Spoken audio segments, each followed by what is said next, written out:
প্রিয় মানুষ, আপনারা এরকম কেন? আপনারা কি কোনোদিন ভালো হবেন না? ভালো তো হওয়া প্রয়োজন, তাই না?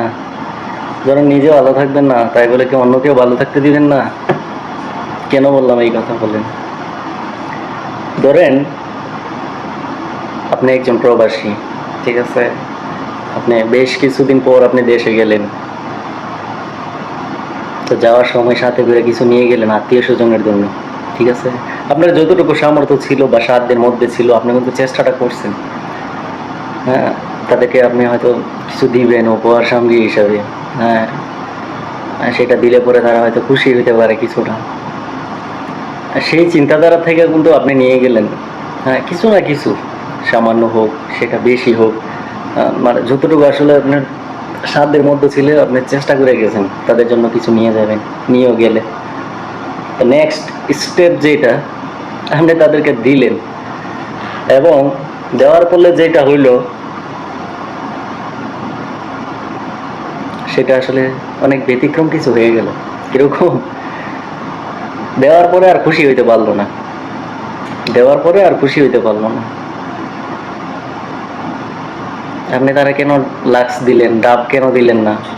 আপনি তাকে নর্মাল ব্ল্যাঙ্কেট কেন দিলেন, যেটাকে আমরা কম্বল বলি? হ্যাঁ, আপনি পারফিউম দিলেন, সেটা একদম উচ্চমানের ব্র্যান্ডের কেন হইল না? তারপর আপনি মোবাইল দিলেন, এটা আইফোন কেন দিলেন না? আপনি স্যামসাং বা others others others others others অন্য কিছু কেন দিলেন? কেন দিবেন তাকে এই নর্মাল? জবাব দেন। আপনি তাকে একটা ওয়াচ দিলেন, সেটা এত নিম্নমানের কেন? হ্যাঁ, কোয়ালিটিফুল না কেন? হ্যাঁ, আপনি তাকে আরো আনুষঙ্গিক অনেক কিছু দিলেন, দেওয়ার পরে আপনি রিপিট এইগুলা শুনলেন। তখন আসলে একটা প্রবাসীর মনে কতটা খারাপ লাগে, ওই মানুষগুলো কি কখনো চিন্তা করে দেখছে? হয়তো আমাকে বলতে পারেন যে আপনি কি এরকম অভিজ্ঞতার সম্মুখীন হয়েছেন কিনা। আমি হইনি, কিন্তু এরকম হাজার হাজার ঘটনার সম্মুখীন আমি ছিলাম এবং দেখছি মানুষের আহাজারিগুলা।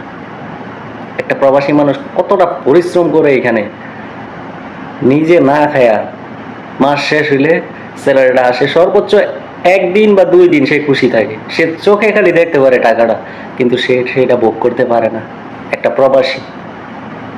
আর এই প্রবাসীরা যখন আপনার আত্মীয় স্বজন পরিবার পরিজনকে দিতে চায় কিছু, তখন দেয়, তখন তাদেরকে এইভাবে অবহেলা করা হয়। কেন ভাই? একটা জিনিস আপনি ফ্রি পাইলেন, ব্যবহার করেন না। এরকম তো না যে আপনি টাকাটা কিনে নিছেন, তারে এখন জবাবদিহিতা করতে হবে সে কেন দিল না। মানে এই চিন্তাধারা এত ছোট মনের কেন আপনারা? চিন্তাধারা একটু বড় হওয়া উচিত। একটা জিনিস আপনি ফ্রি পাইছেন, না দিলে কি করতো? সেই জায়গা থেকে সে দিছে, এটা পাইয়া আপনার খুশি হওয়ার কথা, খুশি, মুখ বেজার করার কথা না। অনেকে তো বললে এটা না দিলেই পারতো, এটা দেওয়ার নাম করার। আরে নাম কি? আপনি আপনার জায়গা থেকে তারা কোনোদিন কোনো কিছু দিতে পারছেন কিনা একবার চিন্তা করে দেখেন। তাহলে যেই মানুষটা আপনাকে দিল, উল্টা তাকে আপনি অপমান অপদস্থ করলেন, তাহলে নেক্সট টাইম এই মানুষটা আপনার জন্য আরো 3টা মানুষের কিন্তু দেওয়া বন্ধ হয়ে গেল। ওই মানুষটা ভাঙ্গিয়া গেছে একদম, সে চাইলেও আর কাউকে দিতে চাইবে না। কারণ দেওয়ার পরিণাম যদি এরকম হয়, তাহলে এই মানুষটা আসলে কিভাবে দিয়ে তাদেরকে খুশি করবে বলে?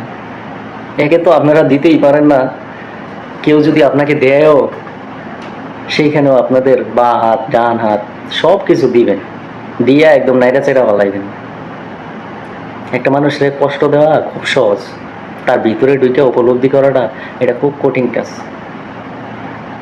ফ্রি পাওয়ার পরেও মানুষ খুশি হয় না, আর যদি টাকাটা কিন্তু, তাহলে এগুলোর মনের অবস্থা কি হইতো একবার চিন্তা করে দেখেন।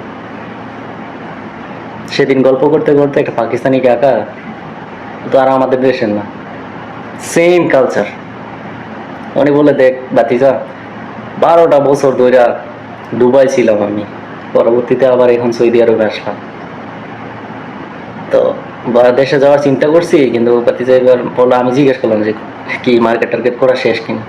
চাচা অনেক কষ্ট নিয়ে একদম চোখ দিয়ে পানি চলে আসলো যে বাতিজা না, এবার আর কেমন কিছু নেওয়া হবে না। দেওয়ার পরও বাতিজা বদনাম হয়। ঠিক আছে, মানুষ খুশি করা খুব কঠিন কাজ। দেখ, আমি আমার জায়গা থেকে যতটুকু এবিলিটি ছিল আমি তাদেরকে ওইভাবেই দেওয়ার চেষ্টা করছি, ভালো খারাপ যেটাই হোক দেওয়ার চেষ্টা করছি। দেখ, আমি আজকে 12 বছর আমার 4 আনা পয়সার কেউ কোনো কিছু দেয় নাই, আমি দেওয়ার চেষ্টা করি, যেইটাই দেই দেই। কিন্তু মানুষের আসলে বাতিজান খুশি করতে পারি না, বরঞ্চ দিনের পর দিন আমার কথা শোনাই দেয়। তো এবার চিন্তা করছি বাতিজা আমি আর কোনো কিছু নিব না, বাস কিছু পরিবারের জন্য নিয়ে চলে যাব, ঠিক আছে, যেটা না নিলেই হয়। তাহলে একটা মানুষ কতটা কষ্টে থেকে এই কথাগুলো বলছে একটা চিন্তা করেন। আমি তো সিম্পল ভাবে আপনাকে বলে দিলাম,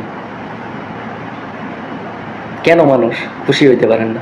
অন্যজনের জিনিসটা বেশি চোখে দেখলে আপনি মানুষ জীবনে খুশি হইতে পারবেন না, সুখী হইতে পারবেন। আপনার মনের মধ্যে সবসময় জ্বালা যন্ত্রণা কাজ করবে, এভরি টাইম এভরিওয়্যার, যেখানেই যান না কেন, যেখানেই থাকেন না কেন, খুশি হইতে শিখেন, মানুষের প্রশংসা করতে শিখেন। তাইলে আপনার কি হবে, এই ব্যক্তি না পরবর্তীতে আপনাকে আরো আরো কিভাবে দেওয়া যায় সেই চিন্তা ভাবনা করে। আপনি যেটা করলেন না, এটা একদম বন্ধ করে দিলেন, আপনার সাথে অন্যজনকেও বন্ধ করে দিলেন। এত ডিমান্ড কেন ভাই? এত যদি আপনার মনে করেন ডিমান্ড থাকে, এইটা সেইটা থাকে, তাহলে আপনি তো নিজে মার্কেট থেকে ভালো কিছু খরিদ করতে পারেন, তাই না? কিনে নিয়ে আসতে পারবেন। তাহলে অন্যজনে একটা জিনিস দিল, আপনার ইচ্ছে হলে ব্যবহার করেন, না হলে রেখে দেন না। সেটা আবার লোক সমাজে তারাই অপমান করার কি দরকার? বিদেশি জিনিসও আপনাদেরকে ভালো লাগে না, হ্যাঁ? বাংলাদেশি লাক্স, তারপরে লাইট বয়, তারপরে যত নিম্নমানের আছে ওইগুলো আপনি যখন কিনে আনেন তখন আপনার কাছে একদম গর্জিয়াস মনে হয়। কিন্তু যে মানুষটা এত দূর থেকে কেরি করে পূজা বইয়া ঠিক আছে আপনার জন্য নিয়ে গেল, সেই মানুষটার দেওয়া সামানগুলো আপনার পছন্দ হয় না, আপনার ভালো লাগে না, তাকে প্রশংসা করতে আপনি পারেন না, কারণ আপনার মনে সমস্যা আছে। মন পরিষ্কার করেন, একবার আপনার জায়গা থেকে চিন্তা করে দেখেন যে যেই মানুষগুলো দিতেছে আর আমি দিতে পারতাছি না, আমি নেওয়ার পরে আমি কেন খুশি হইতে পারি না? একটা প্রবাসী প্রত্যেকটা জায়গায় অপমান হয়, তার ফ্যামিলি, পরিবার, আত্মীয় স্বজন, প্রতিবেশী যা আছে এ টু জেড, যত রকমের ছোট করা যায় ওই মানুষটারে করে। মানুষ আসলে খুশি করা খুব কঠিন কাজ। আমার মনে হয় এমন মানুষ যারা আছেন তাদের পরিবর্তন হওয়া উচিত। যোগ কই থেকে কই চলে গেছে, আর আপনারা চাঁদের দেশে তো নাইমা একদম মাটির দেশে ঘুরে গেছেন। মানুষ দিন দিন আপডেট হয়, এগুলো বুঝে। আর আপনারা ওই যে পুরনো যুগের মতো আদিক্ষেতা নিয়ে এখনো আছেন, যে একটা মানুষ দিছে তারা অপমান করে দেবো, ভালো হয় নাই, পছন্দ নেই। আরে ভাই, একটা মানুষ দিছে আপনার পছন্দ নাই হইতে পারে, ফ্রিতে পাইছেন আপনি, মাইনে নেন না? মাইনে নেওয়া উচিত না আপনার? যদি আপনার ভালো মানের দরকার হয় আপনি নিজে খরিদ করে লইয়েন, কিনে নিয়ে আসেন, তাইলে তো হয়ে যায় বিষয়টা। যে মানুষগুলা চোখে সারা বছর ঘুম নিয়ে কাজ করে, একটা প্রবাসী তার ঘুম কি জিনিস পরিপক্ক হয়েছে একটা প্রবাসী কইতে পারবো না। কত চোখে ঘুম নিয়ে ডিউটি গুলা চালাই যেতেছে। আর দেশে গিয়ে মানুষ যখন এই মানে এগুলা শোনে না, তখন সে টোটালে ভেঙে যায়।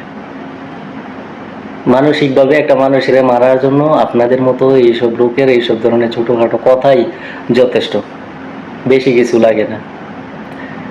যদি পারেন এগুলা থেকে বের হয়ে আসেন, চেঞ্জ হয়ে আসেন, এতে নিজে ভালো থাকবেন, অন্য মানুষটা আরো বেশি ভালো থাকবে আপনাদের উৎসাহ পেলে।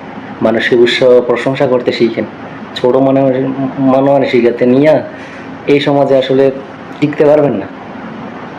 বড় করতে হবে মনের সাইজ, এত বড়, যত বড় না করলে আসলে হয় না। আসলে এই কথাগুলো অনেকের ভালো লাগবে না, আসলে সত্য কথা এবং সঠিক কথা একটু তিতাই লাগে। তারপরও যদি কারো কারো মন পরিবর্তন করা যায় তো সেইখানে আসলে সার্থকতা। তো আসলে একটা এই ভিডিওর মধ্যে এসে কথা বলা এরকম কন্টিনিউয়াসলি 10 মিনিট, 12 মিনিট, 15 মিনিট, তো অনেক সাহসের ব্যাপার এবং অনেক দক্ষতার ব্যাপার। সো এই যে এসে কথা বলি, আপনাদের একটু উৎসাহ আমাদের খুব দরকার, ঠিক আছে?